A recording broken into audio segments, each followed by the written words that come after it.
Shalom, selamat malam Bapak Ibu Saudara yang dikasihi Tuhan. Apa kabar? Saya percaya kita semua tetap sehat, kita semua tetap dalam lindungan dan penyertaan dari Tuhan. Sebelum kita bersama-sama belajar di dalam renungan, di dalam jam doa pada malam hari ini, sebelumnya kita berdoa terlebih dahulu. Bapa di dalam surga, mengucap syukur Tuhan, Kau boleh memberkati kami dari pagi bangun tidur sampai malam hari ini. Kau memberkati kami, menyertai kami, melindungi kami, dan bahkan Kau memberikan kesempatan bagi kami untuk boleh bersama-sama bersekutu dengan keluarga dan saudara kami di rumah masing-masing. Dan sebentar lagi kami akan mendengarkan firman-Mu. Berkati kami, biar Roh Kudus memberikan kami hikmat, sehingga firman Tuhan yang kami dengar, yang kami pelajari pada malam hari ini berdampak bagi kehidupan kami, untuk kami selalu mengingat, selalu hidup fokus tertuju hanya kepada kemuliaan nama Tuhan saja. Terima kasih Tuhan, dalam nama Yesus Kristus kami berdoa dan mengucap syukur. Amin. Bapak Ibu Saudara-saudari yang dikasihi Tuhan, mari kita bersama-sama buka Alkitab kita di dalam Pengkhotbah pasal 11 ayat 9 sampai Pengkhotbah pasal 12 ayat yang ke-8. Kita buka di dalam Pengkhotbah 11 ayat 9 sampai Pengkhotbah 12 ayat yang ke-8. Kita akan baca bersama-sama Pengkhotbah 11 ayat 9 sampai Pengkhotbah 12 ayat yang ke-8. Mari kita baca bersama-sama. Judul perikopnya nasihat bagi pemuda-pemudi. Di Pengkhotbah pasal 11 ayat 9, nanti lanjut lagi ke Pengkhotbah 12 ayat 1 sampai 8. Kita baca bersama-sama. Bersukarialah hai pemuda dalam kemudaanmu, biarlah hatimu bersuka pada masa mudamu, dan turutilah keinginan hatimu dan pandangan matamu. Tetapi ketahuilah bahwa karena segala hal ini Allah akan membawa engkau ke pengadilan. Buanglah kesedihan dari hatimu dan jauhkanlah penderitaan dari tubuhmu, karena kemudaan dan fajar hidup adalah kesia-siaan. Ingatlah akan penciptamu pada masa mudamu, sebelum tiba hari-hari yang malam dan mendekat tahun-tahun yang kau katakan, tak ada kesenangan bagiku di dalamnya. Sebelum matahari dan terang, bulan dan bintang-bintang menjadi gelap, dan awan-awan datang kembali sesudah hujan. Pada waktu penjaga-penjaga rumah gemetar dan orang-orang kuat membungkuk, dan perempuan-perempuan penggiling berhenti karena berkurangan jumlahnya, dan yang melihat dari jendela semuanya menjadi kabur, dan pintu-pintu di tepi jalan tertutup, dan bunyi penggilingan menjadi lemah, dan suara menjadi seperti kicauan burung, dan semua penyanyi perempuan tunduk. Juga orang menjadi takut tinggi dan ketakutan ada di jalan. Pohon badam berbunga, belalang menyeret dirinya dengan susah payah, dan nafsu makan tak dapat dibangkitkan lagi, karena manusia pergi ke rumahnya yang kekal, dan peratap-peratap berkeliaran di jalan. Sebelum rantai perak diputuskan dan pelita emas dipecahkan, sebelum tempayan dihancurkan dekat mata air dan roda timba dirusakkan di atas sumur, dan debu kembali menjadi tanah seperti semula, dan roh kembali kepada Allah yang mengaruniakannya. Kesia-siaan atas kesia-siaan, kata pengkhotbah, segala sesuatu adalah sia-sia. Bapak Ibu Saudara-saudari yang dikasihi Tuhan, renungan di dalam jam doa pada malam hari ini saya beri judul Ingat Tuhan Sebelum Terlambat. Ya, meskipun di perikop ini membahas tentang nasihat bagi pemuda-pemudi, tetapi ini juga sebenarnya berlaku juga bagi kita. Entah itu yang muda, yang setengah tua, sampai yang tua. Jadi kita diminta untuk ingat Tuhan sebelum terlambat. Bapak Ibu Saudara yang dikasihi Tuhan, masa muda adalah masa yang menyenangkan. Masa muda adalah masa yang menyenangkan. Ya, pasti Bapak Ibu yang sudah melewati masa muda punya cerita yang sangat menyenangkan, ya, entah itu baik buruk, pasti itu menjadi memori yang tak terlupakan, ya, menjadi cerita, bisa jadi cerita bagi anak cucunya. Tuh di masa muda begini, dan sekarang pun yang masih muda pun pasti juga merasa senang gitu ya, karena bisa melakukan segala sesuatunya di masa muda ini. Dan tidak heran ya, jadi jangan heran kalau manusia pada umumnya ingin menikmati hidup selagi muda, ya. Karena masa muda masa yang menyenangkan, tak heran mumpung jek nom gitu ya, aku tak menikmati hidup, biasanya ada ungkapan seperti itu. Seperti yang dikatakan oleh pengkhotbah, bersukarialah hai pemuda dalam kemudaanmu. Ya, 9. Biarlah hatimu bersuka pada masa mudamu, dan turutilah keinginan hatimu dan pandangan matamu. Memang tidak masalah jika manusia menikmati hidup pada masa muda, tidak masalah. Selagi muda nikmatilah. Namun masalah muncul ketika kita tidak berhikmat, bahkan melupakan Tuhan. Di ayat di selanjutnya dikatakan, tetapi ketahuilah bahwa karena hal ini Allah akan membawa engkau ke pengadilan. Nah, bahaya ya kalau kita ingat, ya, kita mengingat atau kita sekarang masih muda, bagaimana masa muda kita gunakan untuk kesenangan, ya, tetapi jangan lupa kita berhikmat dan jangan lupa kita ingat Tuhan. Jangan sampai kita tidak ingat Tuhan. Karena apa? Karena segala hal ini Allah akan membawa engkau ke pengadilan. Nah, Bapak Ibu Saudara yang dikasihi Tuhan, pengkhotbah mengingatkan bahwa apa yang kita lakukan pada masa muda akan berdampak kepada kehidupan kita di masa depan. Nah, jadi kalau kita membaca tadi, saya melihat bahwa pengkhotbah di sini mengingatkan bahwa apa yang kita lakukan pada masa muda atau kita yang masih muda sekarang, apa yang kita lakukan sekarang di masa muda akan berdampak di masa depan. Baik pada hari tua, masa depan di hari tua, ataupun masa depan di kekekalan setelah kita mati. Tindakan dan keputusan masa muda, baik itu baik atau buruk, ya, jadi tindakan kita dan keputusan kita di masa muda, entah itu keputusan yang baik atau buruk, itu merupakan investasi hidup yang hasilnya akan kita tuai pada masa mendatang. Jadi apa yang kita lakukan di masa muda, entah itu baik buruk, itu investasi hidup yang hasilnya akan kita tuai pada masa mendatang. Kalau masa mudanya baik, saya percaya hasilnya masa mendatang baik. Tetapi kalau masa mudanya kita gunakan dengan hal-hal yang buruk, itu investasi untuk masa depan yang mendatang yang buruk. Semudah dan sekuat apapun hari ini, kita harus mau menerima kenyataan bahwa hari tua itu pasti tiba. Mau kita semudah apapun dan sekuat apapun di hari ini, ya kita harus menerima kenyataan bahwa kita pasti akan tua itu pasti akan tiba.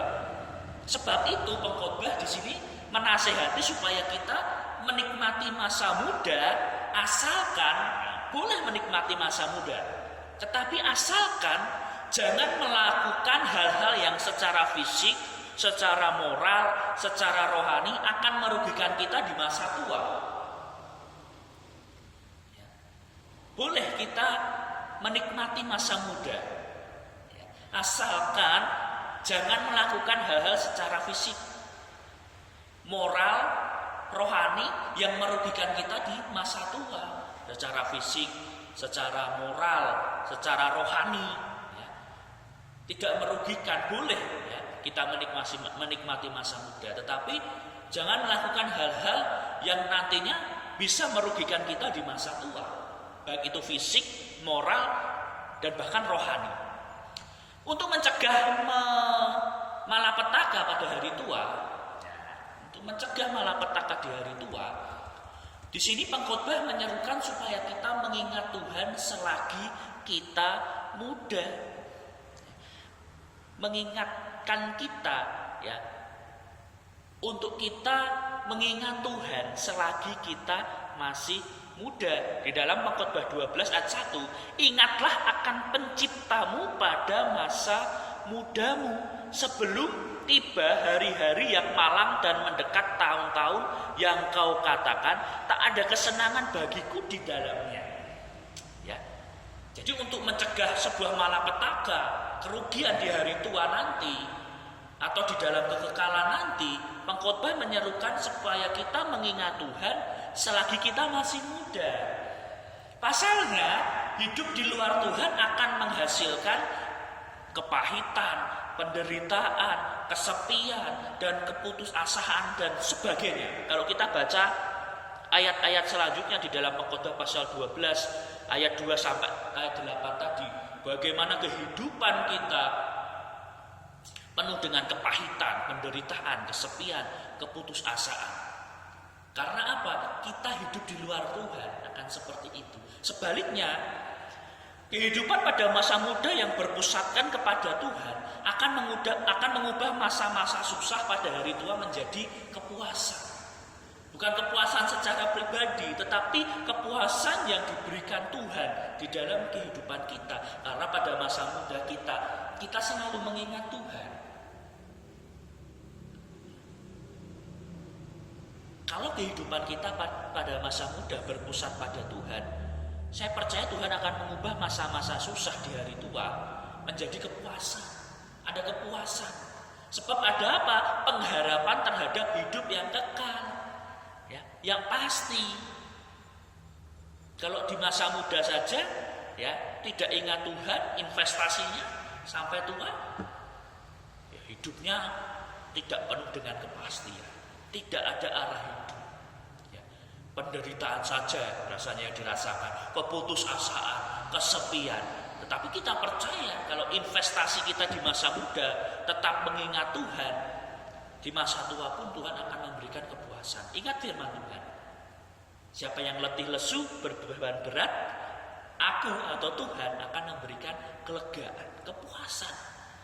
Firman Tuhan ini berlaku bagi kita semua, ya, bukan untuk anak muda saja, ya, muda-mudi. Firman Tuhan ini berlaku bagi kita semua, baik yang tua maupun yang muda. Bagi saudara-saudara dan saya yang masih muda, yuk kita nikmati saja masa muda. Akan tetapi jangan sampai gairah masa muda tersebut menjadi penghalang untuk dekat dengan Tuhan. Boleh kita menikmati masa muda, tetapi gairah masa muda kita jangan sampai jadi penghalang untuk kita dekat dengan Tuhan. Ya. Selagi muda nikmati, ya, nikmati. Tetapi jangan sampai gairah masa muda kita, baik secara fisik, moral, dan rohani, ya, itu akan berdampak di hari tua nanti yang negatif. Tetapi biarlah gairah di masa muda ini tetap mencari Tuhan, dekat dengan Tuhan. Itu investasi yang luar biasa. Sebaliknya, masa muda mesti menjadi kesempatan untuk mencari Tuhan. Bagi saudara yang Bapak Ibu Saudara yang akan tua atau sudah tua, jika di masa muda kita sudah hidup dalam Tuhan, ya bersyukur. Ya, berarti di masa tua Tuhan pelihara. Bagi Bapak Ibu yang akan tua atau sudah tua, ketika di masa muda sudah hidup dalam Tuhan, ya bersyukurlah. Ya, bersyukur sekali. Tapi jika kita gagal di masa muda, Bapak Ibu yang mau tua atau sudah tua, gitu ya, gagal di masa muda, tidak ada kata terlambat, tidak ada kata terlambat, tidak ada kata terlambat. Hari ini, Bapak Ibu, yuk kita ambil kesempatan yang diberikan Tuhan kepada kita untuk berbalik kepadanya. Ya, jangan sampai sudah tua, ya, merasa gagal, oh masa mudaku ternyata tidak aku gunakan untuk dekat dengan Tuhan. Tidak ada kata terlambat. Ingat Tuhan sebelum terlambat. Ya. Jadi firman Tuhan ini tidak berlaku bagi pemuda-pemudi saja, tetapi bagi kita, Bapak Ibu yang mungkin akan tua atau sudah tua, yang masa mudanya tidak ingat Tuhan, tidak dekat dengan Tuhan, tidak ada kata terlambat. Siapapun yang mau berbalik, bertobat, Tuhan menerima. Mari kita bertekad, Bapak Ibu. Kita bertekad memakai masa muda untuk menyenangkan Tuhan. Ya. Buang kegalauan. Ya. Kita bertekad masa muda untuk menyenangkan Tuhan. Yang muda-muda, ayo senangkan hati Tuhan. Itu investasi yang luar biasa. Yang mau tua atau sudah tua, tidak ada kata terlambat untuk menyenangkan hati Tuhan. Buang rasa kegalauan. Datang kepada Tuhan yang memberi kekuatan dan kedamaian. Kita bersukacita menyambut didikan Tuhan. Yuk, mulai saat ini sukacita. Tuhan mau didik kita dalam situasi apapun, tetap bersukacita, tetap datang kepada Tuhan. Karena kita percaya di masa tua, bahkan dalam kekekalan, Tuhan sudah memberikan sebuah kepastian.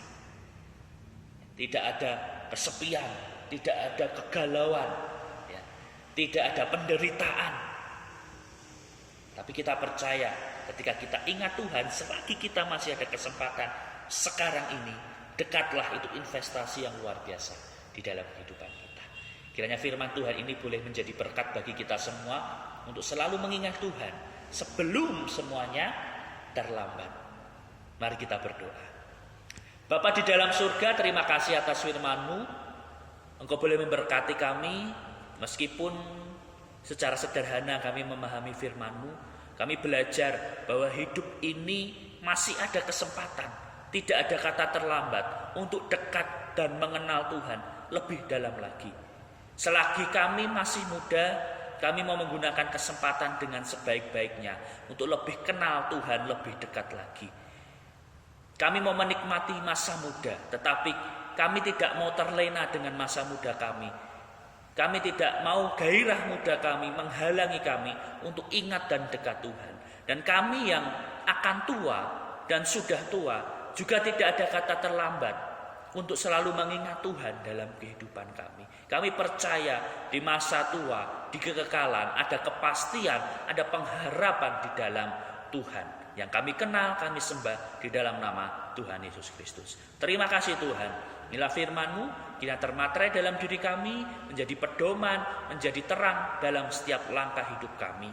Terima kasih Tuhan. Dalam nama Yesus Kristus, kami berdoa dan mengucap syukur. Amin. Demikian firman Tuhan yang kita pelajari bersama-sama. Kiranya jadi berkat bagi kita untuk selalu ingat Tuhan sebelum terlambat. Selamat berdoa bersama dengan keluarga.